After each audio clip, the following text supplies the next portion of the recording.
জামাত ইসলামের বিরাট একটা ফাঁদে পড়ে পুরো নির্বাচিত বিএনপি সরকার ফেঁসে যেতে পারে।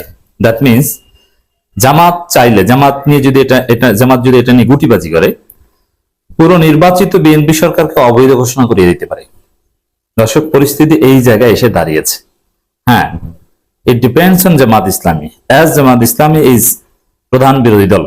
তাদের চাওয়াটাই এখানে মুখ্য। অন্য কেউ চাইলে কিংবা না চাইলে এটা হবে না। কত ধানে কত চাল, জামাতের সাথে কত খাইম খেলে করতে পারে বিএনপি সরকার, এবার টের পাবে এবং খেলা হবে। এত সহজ না। আমাদের মাননীয় সর্বমন্ত্রী সংসদে দাঁড়িয়ে জোর গলায় বলেন রাষ্ট্রপতির আদেশ অবৈধ, অতএব অবৈধ আদেশের ভিত্তিতে জুলাই সনদ মানি না, হ্যাং ট্যাং কত কথা। কিন্তু না, জামায়াতের বক্তব্য স্পষ্ট, দেখেন, is very significant. Presidential order না মানলে সরকার ও সংসদ অবৈধ, এটা হচ্ছে জামাত ইসলামের বক্তব্য। মানে প্রেসিডেন্সিয়াল অর্ডার মানতে চান না বিএনপি সরকার। কি জন্য? যে প্রেসিডেন্সিয়াল অর্ডার এটা আইনের উৎস না, এটা 1972 সাল পর্যন্ত চলতো, তারপরে আর চলে না। কিন্তু প্রেসিডেন্টস অর্ডার এটা আইন, এটা সংবিধানে আছে, এটা জাস্ট রেটিফাই করলেই হয়। এখন এটা বোন আপ কনভেনশন, কিন্তু শেষ পর্যন্ত যদি কোর্টে যায়, এখানে শিশির মনিরেরা যেভাবে বুঝে শুনে কথা বলেছেন, বা আইনের যে রিয়ালিটি, রাজনীতিতে রেটরিক হিসাবে বা পার্লামেন্টে পলিটিক্যাল গ্রাউন্ডে অনেক কিছু বলা যায়, কিন্তু চূড়ান্ত ভাবে at the end of the day আইনের যে রিয়ালিটি, তাতে জামাত যদি পুরো বিএনপি সরকার, ইউনূস সরকারকে অবৈধ ঘোষণা করে দেয়, তারপরে এটা নিয়ে যদি কেউ কোর্টে যায়, শেষ পর্যন্ত দেখবেন যে বিএনপি সরকার অবৈধ, ইউনূস সরকার অবৈধ, সব অবৈধ, বৈধ শুধু হাসিনা সরকার। কারণ কোর্ট তখন তলব করবে জামাত পলিটিক্যালি বিএনপি সরকারকে অবৈধ ঘোষণা করে তারা যদি সংসদ থেকে পদত্যাগ করে, তারপরে যদি কোর্টে যায় যে অর্ডার দেন, এটা কি? প্রথম থেকে যেহেতু শিশির মনিরা আছেন, এটা কাল্পনিক আলোচনা, এই কাজ জামাত করবে না। কিন্তু বিএনপি কোন ফাঁদে আছে, কেন বিএনপিকে সঠিক পথে আসতে হবে, তাদের সামনে যে ভয়াবহ খাদ, এটা বোঝানোর জন্য বলছি। জামাত কোর্টে গেলে কোর্ট বলবে যে স্টার্টিংটা তো এটা নির্বাচনকালীন সরকার বা সামগ্রিক প্রক্রিয়া সাংবিধানিক কিনা, এই প্রশ্ন যদি জামাত, এই উত্তর যদি কোর্টের কাছে যায়, কোর্ট প্রথমে বলবে ঠিক আছে, হাসিনা পদত্যাগ পত্র আগে আনো। হাসিনা পদত্যাগ করেছে কি করে নাই, হাসিনা পালিয়ে গেলে এক কথা, আর পদত্যাগ করলে ভিন্ন কথা।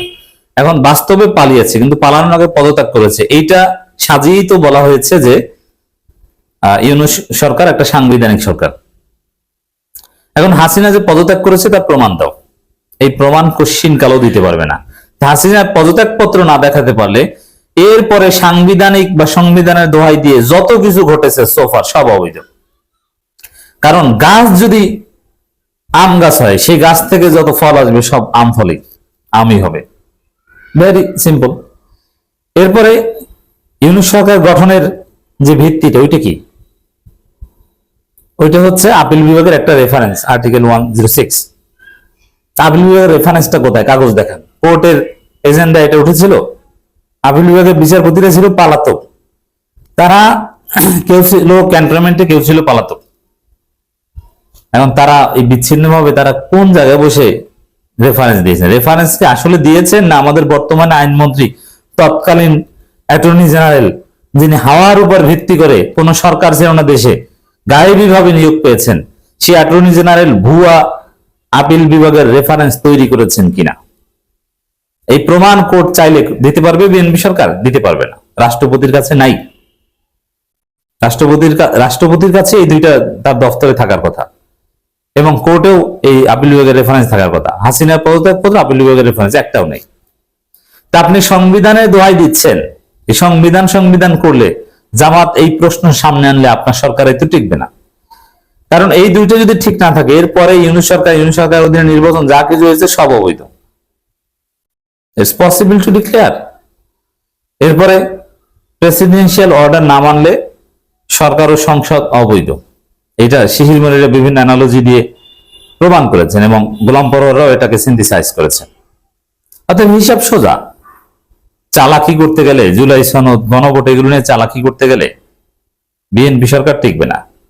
এখন বিএনপি সালাউদ্দিন আহমেদ যেটা বলেছে যে অবৈধ আদেশ, গণভোট যেটা হয়েছে অবৈধ আদেশ, এখন এটা তারা মানবে ঘুরিয়ে পেঁচিয়ে। কি বলে মানবে বলে দিই, যদি আগেও একটু বলেছে তারা, ফ্যাক্টাম ভ্যালিড। সেটা হচ্ছে কোনো একটা অবৈধ কাজ যদি হয়ে যায় তাহলে সেটা অনেক ক্ষেত্রে বৈধ হয়ে যায়। এই জন্য যেহেতু গণভোটটা হয়ে গেছে এই কারণে এটা বৈধ। তো যেভাবে আপনার বৈধ হলে এটা মানেন। বিএনপি যতই চালাকি করুক, দিন শেষে জামাত যে দাবি করছে এই দাবির বাইরে তারা যেতে পারবে না। জুলাই সনদ গণভোটের বাইরে তারা যেতে পারবে না, কারণ জামাত বিরাট ফাঁদ পেতে বসে আছে। বেশি চালাকি করবেন অবৈধ ঘোষণা করে দেব, আম সালা সব যাবে। এটি হচ্ছে জামাতের এই সেমিনারের তাৎপর্য। খবরটা একটু আপনাদেরকে ছোট বিশ্লেষণ সহ শোনাই দর্শক। বাংলাদেশ জামাত ইসলামের সেক্রেটারি জেনারেল ও সাবেক এমপি মিয়া গোলাম পরোয়ার বলেছেন, বিএনপি জুলাই সনদ মানবে বললেও গণভোটের রায় মেনে নেয়ার ঘোষণা দেয় না।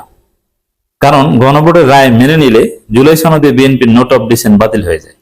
তো বিএনপির এই যে ছলচাতুরি, এই যে এক এক সময় এক এক কথা বলে, কখনো ফ্যাক্টাম ব্যালেট, কখনো আবার এটাকে অবৈধ বলে, আবার জুলাই সনদকে কেউ আননেসেসারি বলে, আবার না জুলাই সনদ মানা উচিত।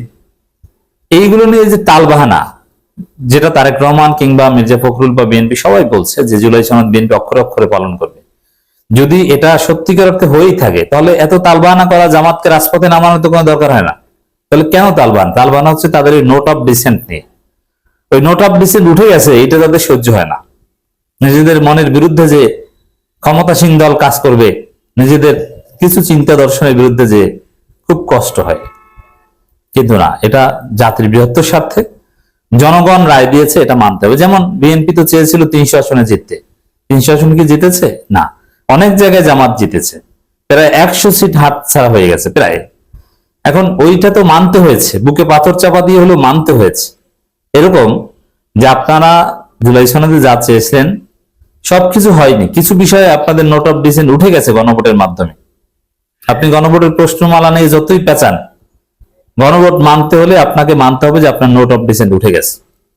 তো এটা কষ্ট হয় বলে ঘুরানো পেঁচানো হচ্ছে, যে এটা একটু ছলচাতুরি করে জামাতের সাথে দর কষাকষি করে নোট অফ ডিসেন্টটা এটা বহাল রাখা যায় কিনা, জামাত ছাড় দেয় কিনা। কিন্তু না, জামাত ছাড় দেবে না। বেশি চালাকি করবেন আপনার ক্ষমতা চলে যাবে, আপনার ক্ষমতা অবৈধ ঘোষিত হবে কোর্টের মাধ্যমে।